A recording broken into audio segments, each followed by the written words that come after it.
As I was currently on my way to Dayton from Detroit, like any good driver, I decided that I was going to come into the left lane to pass everyone. Traffic was building up. It was kind of getting tiring, weaving back and forth to try to figure out what was going on. So I said, okay, I'm going to go to the left lane. And as I turned into the left lane, I started to see these signs. And like any good driver, when you see signs, particularly the ones that tell you to get out of the left lane, you speed up to be able to avoid traffic. And as I was going down the left lane, I kept seeing these signs, but I didn't know where the end was. And so, like any good driver, I kept going. I ignored the signs. If I would have kept going, you can probably guess what would have happened. I would have eventually either crashed my car or, my car would have hit the end of the lane. I would either damage my car, somebody else, or my own life. Similar to life and business, sometimes we find ourselves in the left lane and we're constantly seeing these signs that say stop, move over, merge to the right lane. And we ignore these signs as we go on and on and on and on, thinking everything will be fine. It's very close to life and business. But the reality is, if you ignore the signs long enough, something detrimental is going to happen. And that's what we're talking about here today within life and business. Because quiet quitting is a sign that has existed and is showing you that you're living in the left lane. Now, you may not see when it ends, but they're constantly signaling to you that it's time to move over. And so today, as we unpack what quiet quitting is, I want to say thank you first and foremost for joining us here on the webinar today. Thank you for taking your time. This is the first signal of you being able to move over into the right lane. Without further ado, I'm going to pass it over to Reggie, who's going to go through our program. And our program's a little bit different from a normal webinar.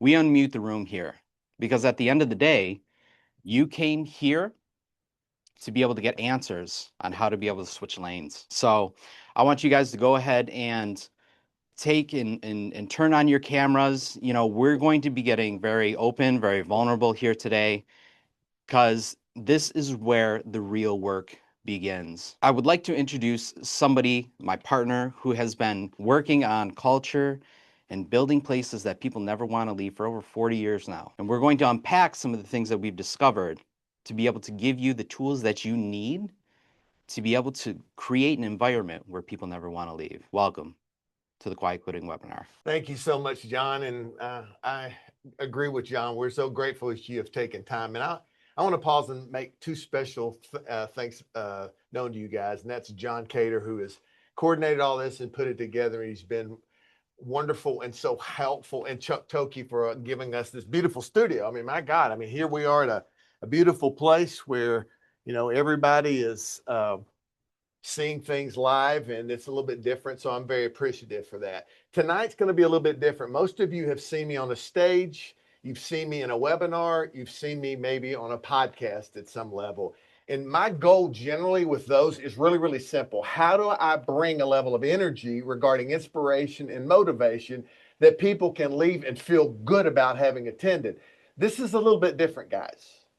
I want you to be motivated and I want you to be inspired, but the ultimate output is this. Don't forget this.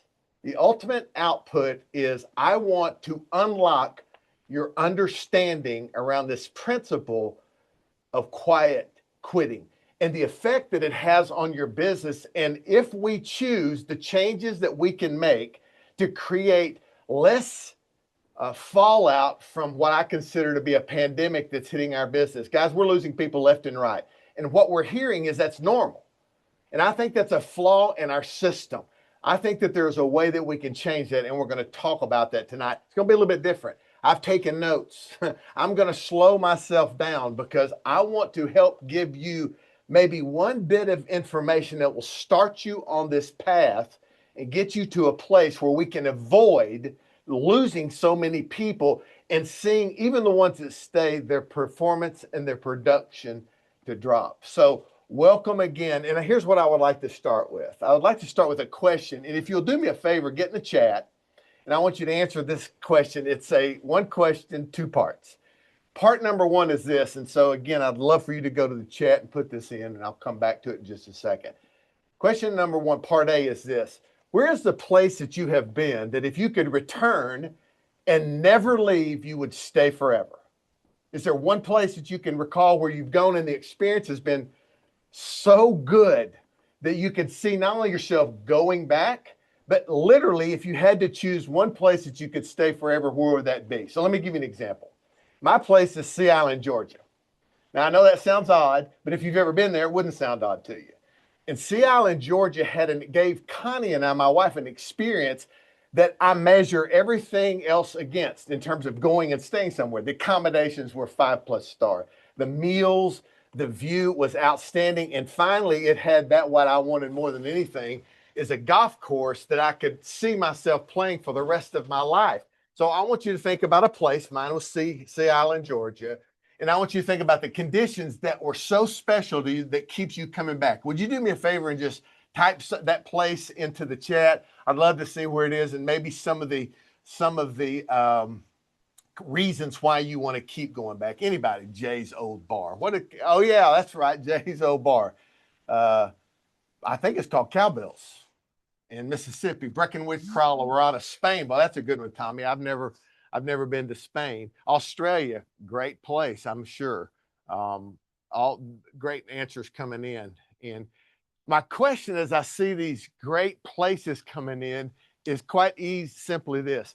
Why can't we build a business like that?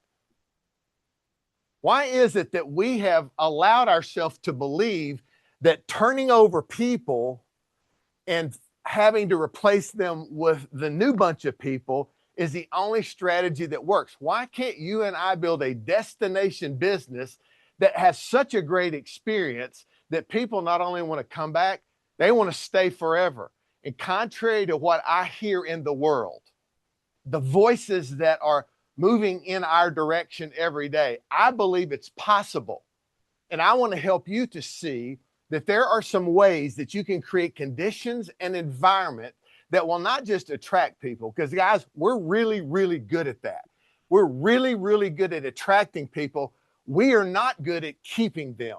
And I think the reason for that is we've taken our eye off the ball. And the eye that I'm talking about is one that realizes that there are places that we can build where people will not just join us, but they will heartily want to come back tomorrow. And that's kind of the idea about this. How do we build cultures that no one ever wants to leave? So I'm going to start with this picture because my sister and I, Connie, were my sisters not long ago. In this little picture, look at little handsome Reggie. Big-headed back then, too. Actually, it looks like my sister and I shared the same haircut for many, many years. But this was a happy family. This was a family that life was simple and there wasn't a lot of complication to it until December 31st, 1975. And that day, this changed for all of us that moment. And something happened that dramatically affected our future. And sometimes it's just one event that can change our future. And until we're past it and can look back, we don't even recognize it. But I want to focus on that right now because when that day I was 16 years old and I was driving from high school back to my church where we played basketball my friends played basketball together every day. And oddly enough, I came into the parking lot and to the left, I saw my mother's car parked. And I just felt like something is off. Have any of you guys ever felt like that? You can't name it, but you just notice that you feel something is just off. Well, that's what I felt that day. So I walked up to the car and slowly but surely I opened the door. And the first thing I remember, I know this is odd, but I remember I smelled my mother's perfume. And when I smelled her perfume, my natural reaction was, where is mother? The next thing that I noticed was an envelope that she had left. And inside of that envelope, there were 3 items. There were her keys to the house and to the car. There was her checkbook. And then there was this note. Now, I'm 16 years old. I'm still basically an overgrown child at that point. And now I'm getting this envelope from my mother. I see her items, but she's not there. And so I realized something when I read this note. It was 10 easy words. She said, I am leaving today and I won't be back, Mom. And those 10 words changed my future so dramatically. That day, December 31st, 1975, my mother was gone. But I learned something that day. As I look back now, I know something now that I didn't know then. And what that was is she left, not on though she was physically gone December 31st, 1975, she had planned earlier her exit. This was a day, my friends, where I finally learned truly what quiet quitting was all about. My mother did not leave loud. Some of you today I have sat with in room after room after room, and I've heard you talk about unexpected exits. I've heard you talk about people that you would have never thought leave you have left. And so the truth is this: people don't quit all at once. They don't. What ends up happening is they plan their exit step by step by step. Now, here's the concern I have for you today. Some of that is going on inside of your business, or maybe even inside of your own family today, and you don't even recognize it. My whole thought in presenting this to you today is to give you tips and understanding and make you more alert to the things that are happening right under your nose. These are good people who are there one day, and guess what? The next, out of the blue, they're gone.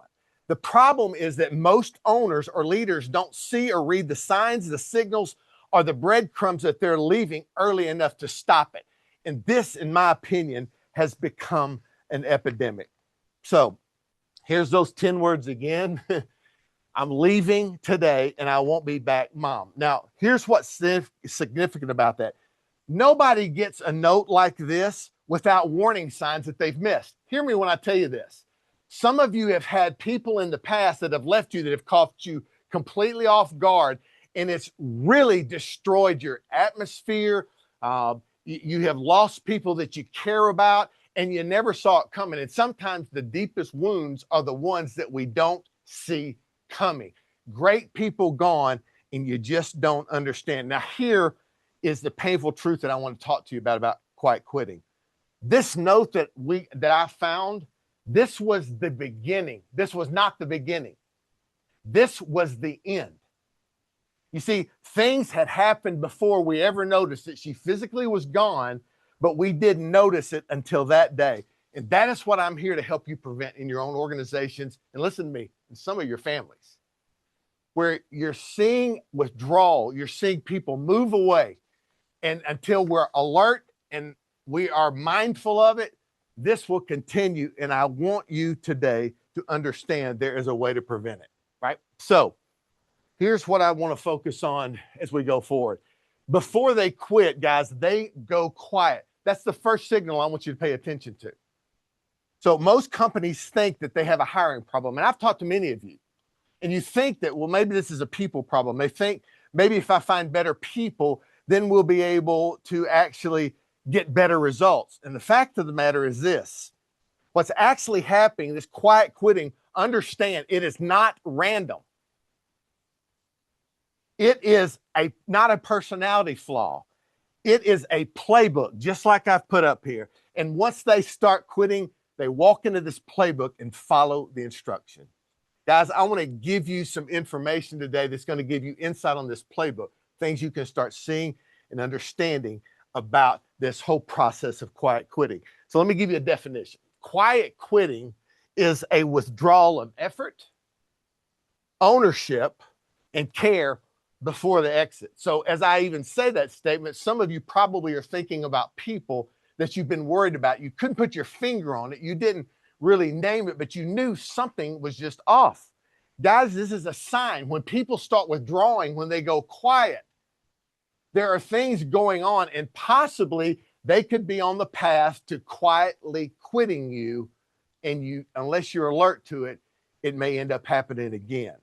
Think about this. Before my mother left, before some of your employees have resigned, before anyone walks out, they go quiet generally first. And it's the quiet ones that I'm most concerned about. They stop caring, they stop investing, they stop showing up fully like they've been, and they do it slowly, actually so slowly that by the time you notice it, it's usually been months ago that it started. The problem, guys, is not that people quit. Listen to me. The problem is that we see it too late. So I want to draw your attention to a couple of these things that you can notice that are pretty clear and easy to spot. So what leaving looks like early. So the first thing that I've noticed about people that leave early is they stop bringing you their problems. Now, some of you think, well, that'd be a great thing. If I don't have to mess with people's problems, my business would be much easier and much easier to manage as well. And the fact of the matter is, it's not true. What ends up happening is where they used to bring you these issues, they now handle it themselves. And they'll tell you that I'll handle it myself. And usually what they do is they sit on it. And what they replace your conversations with that you've had in the past is now silence. Keep in mind the withdrawal and the more silence you're seeing out of somebody is a sure sign of the possibility of quiet quitting. Now watch this. Number two, they stop. Oops, there you go. So they stop going beyond the minimum. Oh, this is interesting. The person who used to stay late, not anymore. People who used to take initiative, not anymore. They don't bring any good ideas anymore. Now they do exactly what is required, nothing more or nothing less. It is a true sign that you've got somebody on the path to exit. The third thing I find interesting is they stop talking about the future. Let me get real close when I say this. Do you know why? Because you're not a part of it. They have decided to move on. They just haven't left yet. So these are the people who used to say, like, I can't wait till next year this time. We're going to have grown and we're going to become, and we're going to have developed so much new business. Those conversations disappear. And what you get now is realizing that they're checking out mentally, but they haven't just left yet physically.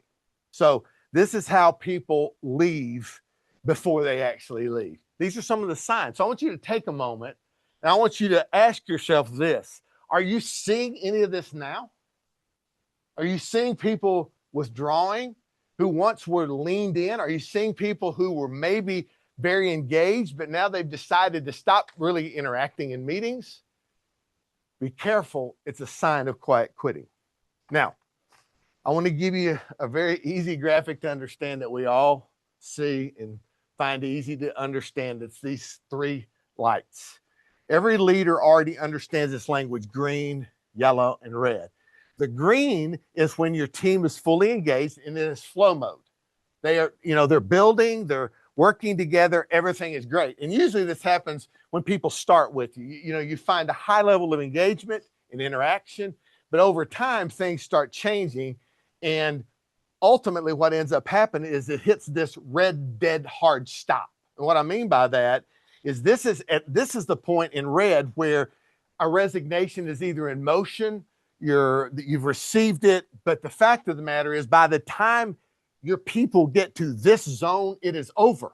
Like, it's over. There is no negotiation. Generally, they've decided, they've made plans, and they're off to another opportunity.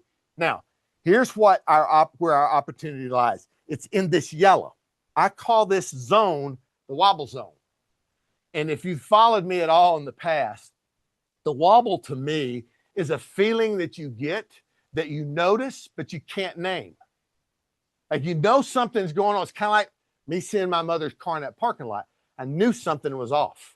See, some of you are feeling right now that with some of your people, something is off. It's just different. They don't act the same. They've broken patterns that you were used to with them.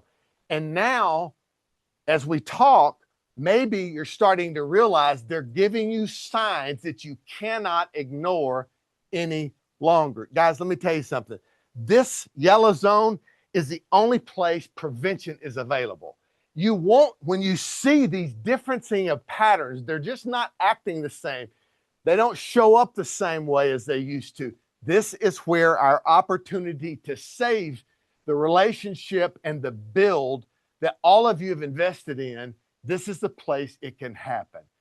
It's easy to see red. It's easy to see green and to understand both, but it is in the yellow that we find the ability to prevent these quiet quitters from moving down the path. Now, let me make for sure you understand something. I don't want you to discover it early enough so you can throw the first punch.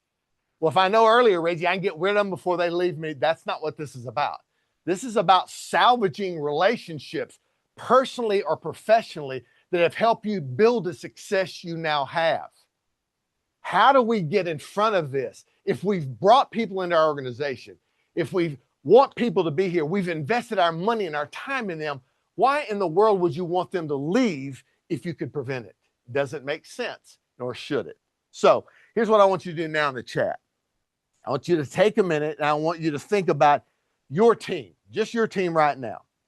If you were to describe your team with one of these colors right now, which color would it be? Green, yellow, or red? Put that in there. If you would, put that in the chat. I'd like to kind of see where your guys' heads are in terms of your team. Is your team right now in this green zone, by and large, the yellow zone, or the red? Any colors. There's a green. Fantastic. Red. Yep. You hope green. Yeah, I understand. But green, that's great. I believe that about Fraser Roofing. I promise you. Who else? Green. There's some yellows. There's some reds. Yeah. And it's, you might come in and out. Some of you may have had green for so long, and now it's kind of leaning in the other direction. So we want to learn how to prevent that. So I want to take this conversation now to something you're all interested in. That's money. I want to talk to you a little bit about money, because this is where in the presentation I make the strongest business case that is undeniable. I want you to watch this, because I hear people tell me all the time, Reggie, I really enjoy the conversations about culture, but it's just so soft and, it's not that big a deal. Everything will turn eventually. Don't make such a big deal out. Well, it is a big deal. Reggie, if it doesn't affect my ROI, then it's no big deal. It's just a soft skill that you need to develop. And I'm going to tell you that's not true. And I'm going to show you. So if we talk about money, when you lose someone, I want to be really, really clear about this. When you lose someone, whether they quit or you let them go, it costs you, statistics show, about 20% of what you paid them last year to replace them. 20% of what you paid somebody last year to replace them. So just do easy math. If you paid somebody $50,000 this year or last year and they left, it's going to cost you $10,000 to replace them. I'm not making up those numbers. Researchers have told us that it is a minimum 20% additional cost to replace what you lose, whether they leave on their choice or by yours. It is a cost of prevention or replacement that just comes along with the job. Well, Reggie, where do you come up with those numbers? Okay, let's think about it. Recruiting cost. You're going to have onboarding cost. You're going to have training, lost productivity. You're going to have to deal with the mistakes made by someone that's learning this new role that you're now replacing. The drag on the team while the seat is empty, it costs build up. And here's what makes it worse. If you hadn't heard anything else I say, listen to this. The worst part about this is this cost, 20%, does not show up on your P&L. It is invisible. Nowhere on anybody's P&L do you show replacement cost of lost employees, but it is real and it affects your bottom line. So basically what you do is you have a hole. I have guys call me all the time like, Reggie, I can't figure out where all this money's going. Hello, right here's part of it. If you've lost people last year and you've replaced them, this is where some of that money has ended up that you can't find on your P&L. It's an invisible drain on your money that we just casually overlook and say, well, let's just replace them. We got to move on. Sometimes you do. But what if there was another alternative? And let me show you the other alternative. This number 85 is a statistic that shows that up to 85%, listen to me, of quiet quitting is preventable. I didn't say replace. I didn't say that it's reducible. I said it's prevented. You can prevent 85% of this loss if you just pay attention and use some of the strategies that you're hearing tonight. So let's just do some quick math here. It's easy, right? Let's just do some quick math. If you had, so I want you to think in your own head, how many people did you lose last year? Just in your own mind. What is the average pay that those people had? So let's use my figure. Let's say it's $50,000 average pay of those people that have left. And if it costs 20%, that's $10,000 per employee. Put the math together yourself. If you lost 3, there's $30,000 that has gone down the drain almost unnoticed, that if we can fix that hole in the profit bucket, imagine the difference that it's going to make in your business. Where else on your P&L can you find this kind of hole that you can plug by being preventive in nature? So the question then becomes, what's your number? Like, how long are you going to let this go on before prevention becomes your strategy, as opposed to just replacement? So one of the questions I got is, what number are we talking about? We're talking about, I can show you strategies that will keep 85% of losses not happening and preventing, so that we're keeping more money in the profit center that we also desperately try to protect. Guys, this is real. And so if you've ever wondered if culture and keeping people, retaining people is important, the old statement is true. It's cheaper to keep them. And if we have invested in people, why wouldn't we make every effort possibly that we can make to keep the ones that we've invested? So I want to show you something else that I have found over the last really 5 years of studying this in a really meaningful way. There are certain conditions that prevent quiet quitting. They just are. And there's probably a lot more than this, but these are the 4 that I have seen most actively involved in the companies that I've worked with. So if what we found out is that, here's the problem, and some of y'all are going to relate to this real quickly. We think we can fix people. We just do. So we focus our attention in on trying to fix behavior.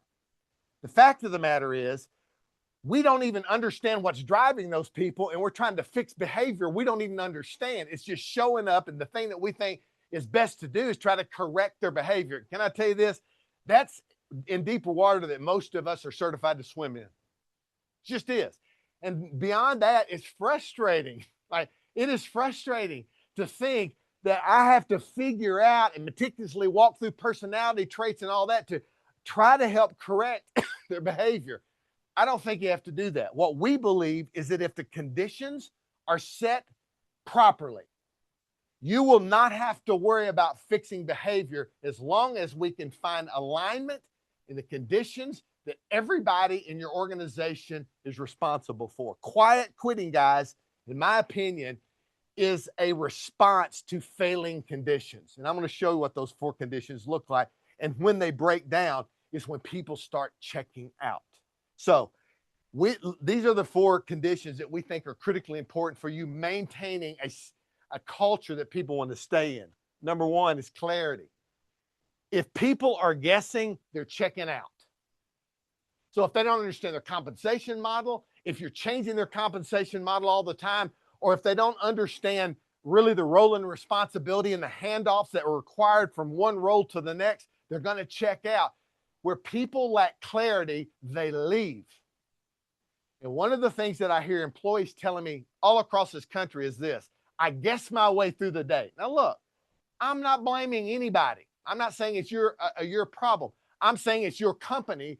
And one of the things that's critically important for the ongoing success of your company is that you dial into the importance and the understanding of how to be clear at every level of your business with every employee you have. And if you're clear, they'll stay more often than not. Number 2, and this is a big one for most, is communication. We've chosen frequency over accuracy. We fill a room with a bunch of noise and a bunch of words, and people don't get meaning out of them, but we feel satisfied in that we've had a meeting and we've spent an hour together, and people leave with nothing, but we feel like we can check the box and move on. Here's what communication really looks like. for people. They're asking themselves this, whether they stay or they go, am I getting the truth, or is this just another amount of noise that I have to deal with, right? So communication is, poor communication breeds assumption. And can I tell you this? Assumption is the death trap of trust. When people cannot trust and they assume and try to interpret what you're saying because there's no clarity in your communication, they're going to fade, and they're going to fade fast. Some of you are in a row right now to where you failed, particularly in this area, or your leadership team has failed in this area, or they've not been really good at it. And the fact of the matter is, it's causing this drift of people because they're guessing and they're assuming, and that is a very uncomfortable place to be in for anybody. It explains quiet quitting. Number 3 is chemistry. This one I love. Do I trust these people that I get up and grind with every day, or do I have to protect myself from them? Now, I don't have to go too far with this, because some of you have built environments where there's a special group of people who make special rules for themselves, and it creates nothing but alienation from one another. One of my dear friends, Nathan Thibodeau, talks about this hero sales culture, where you have to find the hero of the story, and it sometimes seems to be one group over the next. You have got to move toward what creates chemistry and engagement and collaboration to ever keep people involved. And I'm going to tell you something you may or may not believe. Here's what I believe. People deep down inside feel they need each other. People deep down inside don't want to live alone. People deep down inside know that if I have protection around me and other people and I trust them, we together can move forward. Without chemistry, you have a bunch of oars in the water going in different directions.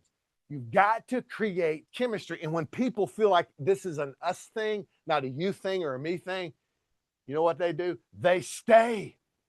But if they start feeling like they're drifting or they're wandering or they're going out of the boundary and nobody cares or watching it or even alert to it, they're just going to keep on going. Chemistry is a big deal. The last thing is this: creativity. I love this one. And the reason I love it is because people out there right now have better ideas than some of y'all do, but you've not given them any opportunity to express it. You know what they're looking for? Somebody who will listen, someone who will consider their thoughts and their ideas, whether they like them or not. At least they are heard. Some of y'all are running meetings and the only voice that's heard is yours. And the answer lies in the voice of the others in the room. You cannot shortchange the talent and the ability of other people that have ideas and have support ready to go forward and to give you better ideas. But if you're not giving them the opportunity, creative people, you know what they're going to do? Out. I'll go find somewhere where I do more than just a task. Please hear me. You guys have people in place already who can do what you need done, but they have to be engaged. You've got to give them the opportunity. When's the last time you've had a meeting where you've sat down and said something like this to somebody? You know what? I don't have the answers as a leader, but I believe I've got quality people in this room, and I'm unmuting the room to you. What do you think maybe we could do to change this challenge that we're facing together so collectively we can all move forward? When's the last time you've had a conversation like that? That's what people need. These are the 4 conditions that keep people. And if any of these break, the wobble effect happens, the withdrawal begins, and people walk out the door, and more money comes out of your coffers because you're just not paying attention. This is not complicated. You know what it takes? It takes somebody who wants to think about the people they've brought in as their priority, not as a piece or a pawn in their grand scheme to make billions of dollars. If their dream is too big for you, they are going to vamoose. If they can't see their vision and their dreams of what they want to become there in the soil you've towed over, they are going to leave you. Why would you want that? John Cater gave me the opportunity to meet with some folks at South by Southwest, a huge music and festival event. I went there and I listened to the people before me, and I was freaked out. I'm like, these people are so much smarter than me. There's nothing I can really say. So what I did was I started asking people questions about why they are in this room, right? And so I went and did a little polling of some. These are some of the smartest people I've ever been around in my life, who had worked at Fortune 50 companies, Fortune 100 companies. And now as an entrepreneur, they sit in this room looking to make and cut their own path. And I asked so many of them, like, I got a question. You were working at this great company. Why did you leave? And listen to that response I got. Almost 100%. It wasn't because the company or the people running it were bad people. Listen, but what I was becoming next was not available there. See, we think that we run and hire people, and basically what we're told is that we're just growing our competitors. Why does that have to be? If you will build an environment and create an experience where people realize no matter where I go, I don't want to go without Dom. I don't want to go without Mike. I don't want to go without Matt. I don't want to have to go without Kyle. I want to work with Jesse as we move forward. That's the way you build an environment people stay. Nobody has to sacrifice to create an environment nobody wants to leave. It's all about the experience. What you doing? If we want people to stop quiet quitting, focus on the conditions and stop trying to fix people. Because you can't. You can manage conditions, but you are never, ever, ever going to fix people. You're out of your depth. Stop trying. This is where things get fixed. My God, I'm already sweating. So now I want you to, woo. This is a great t-shirt, by the way. But I'm burning up because I told John this whole time, I'm going to be calm. I'm going to take it easy. It's ain't going to be that big of a deal. And here I am sweating through the shirt. Go. Yeah, he said I'm yelling. Y'all are used to it. So here's what I want you to do. I want you to go in the chat. There's the 4 conditions. Let me go back to them. And I want you to ask yourself and put into the chat, of these 4 conditions, which one is the weakest on your team right now? Is it clarity? Is it communication? Is it chemistry? Or is it creativity? Put it in the chat right now. I'm curious to know. What is your team's? Yeah, clarity. There it goes. Who else? Clarity, communication, chemistry. It's all of them. I'm seeing a lot of clarity. I'm seeing a lot of chemistry. I'm seeing a lot of communication. Guys, if this is your work pen right here, we need to work on this and stop trying to fix every problem you perceive people happening. If the conditions are right, the behavior will correct in most cases. So fix the conditions and you don't have to fix the people. Can I get a witness? Like, are you not tired of trying to fix people? Trying to figure people out? What's their motivation? Why did they say that? No problem. I got an answer for you. Stop it. Start worrying about the conditions that keep this unit together. And I promise you this, if clarity is in place and communication is clear and undefiled and agreed upon, and we're willing to partner people together to create things together that they can't apart, creativity, their ideas and their thoughts are welcome. You're not going to continue to have this hole in the profit bucket that you're experiencing right now. Here's the last thing I'm going to say on this slide. This doesn't have to be. Some of you are toiling and feel pressure and overwhelmed and the weight's too heavy. And now you're starting to see a relief path out. Like, I don't have to do this anymore. No, you don't. But you're going to have to make some adjustments. You're going to have to focus on this. This prevents quiet quitting. All your psychological maneuvering does not work. I can't do it. You can't do it. But you can control this. So if you've got communication problems and you've got clarity and chemistry problems, let's focus on how to fix those and watch how the behavior lines up and aligns with these conditions so that success and prosperity and growth can happen. All right, this is my favorite time. This is absolutely my favorite time of everything that I do. If you're on any of my Monday calls, this is what I love to do. I call it unmuting the room. You go to most meetings, and this would be the same if I don't do this, where there's one voice and many listeners. I want to reverse it. I want to hear from you. I want to hear the problems, the questions, the pushback that you're getting. I want you to be able to share it with somebody else, and then y'all come back into this room, and let's have the conversation together again. So here's what I'm going to do. I'm going to put you in 2s, 2 by 2s. I call these pair and shares. And this is all I want you to do. Here's 3 questions, and you can pick the one you want to work with. Where do you see signs of quitting right now in your business or in your family? Get real clear with it. Number 2, what condition is weakest? Clarity, communication, chemistry, or creativity? And I want you to talk to your partner about that. Number 3, then we switch. We got 10 minutes in this. So we're going to take 5 minutes each. And the one's going to ask the question, and then you need to be quiet and just let them talk. And then we'll flip it back 5 minutes. The other does the same thing. And then the third question is this: what's your number before prevention becomes priority? Like, at what point are you going to decide we don't need to be doing this all the time anymore? I need to patch this bucket up so that money will quit flowing out, and let's get on a preventative path. So we're going to put you into these breakout rooms. We'll give you 10 minutes. So I know this is uncomfortable. I know it. There are some people who are like, I'm not getting in the room with somebody I don't know. I understand that.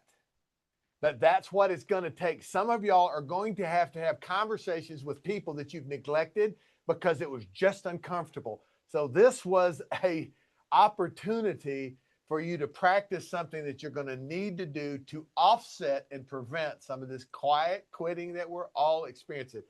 I know it's difficult. So Brett writes, chemistry conflicts are in all size companies. It's absolutely true. Elijah, communication tip from Dominic Frazier. Had a great conversation in general. Guys, this thing is powerful, but you've got to interact at this level. So I'm going to close this thing down.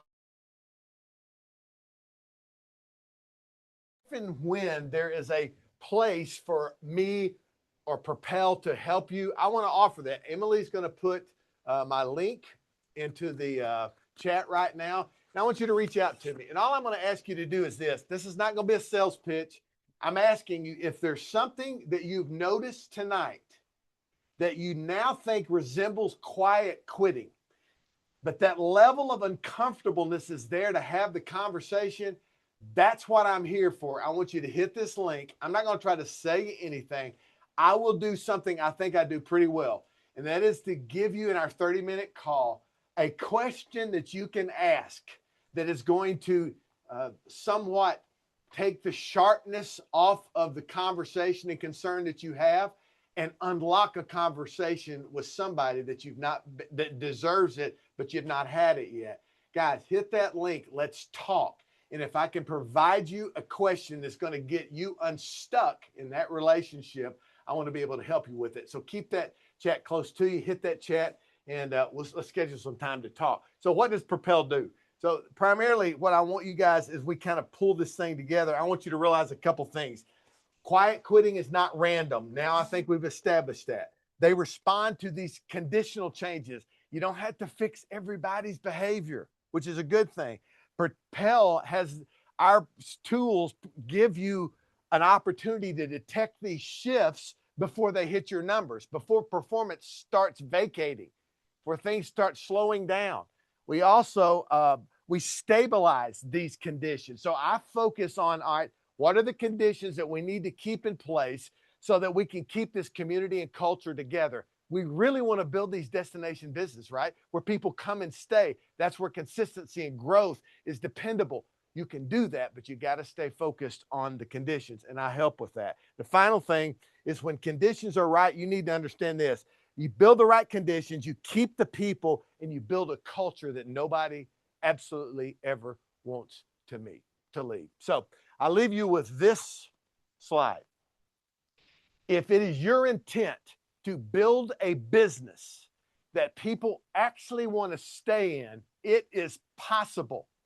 And I hope I've at least allowed you some thought to consider that being a possibility, as opposed now to the strategies you've been using, and that is, well, we just got to accept it. We're going to lose people. No, you don't. And just like you had a place in your mind where you knew if you could live forever, that would be the spot, a business can be built like that too. Is it easy? Absolutely not. Does it take time? Connie and I went to Sea Island 2 years ago. Do you know when Sea Island was built? 96 years ago. There was a visionary who said one day, he didn't know me, he didn't know Connie, but he built a destination spot that he knew one day would attract people like me to not just want to come and stay, but to come back again or ultimately stay there forever. Guys, Here's what I say. A destination business, there's a couple of things that happen with a destination business. Number one, people who are in a destination business don't look at, I got to show up. They think I have the privilege of showing back up. This is the place I'm a part. I feel like my contribution matters. I feel like this is where I belong. And if you can build that, I want you to join me in the same kind of rally cry that we scream at each other every day about, and it is this: see y'all tomorrow.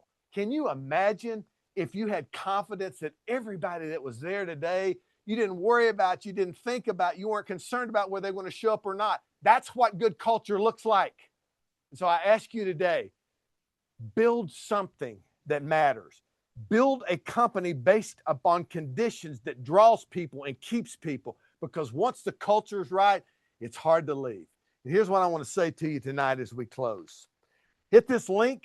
Let's talk about that issue that you have. I would love to sit down and kind of discuss, maybe give you some questions that you might answer to unlock the place that you are in with some of the people that you're struggling with right now. Guys, here's what I want to tell you. Build this cult, build a business that not only you want to come back to, but people want to.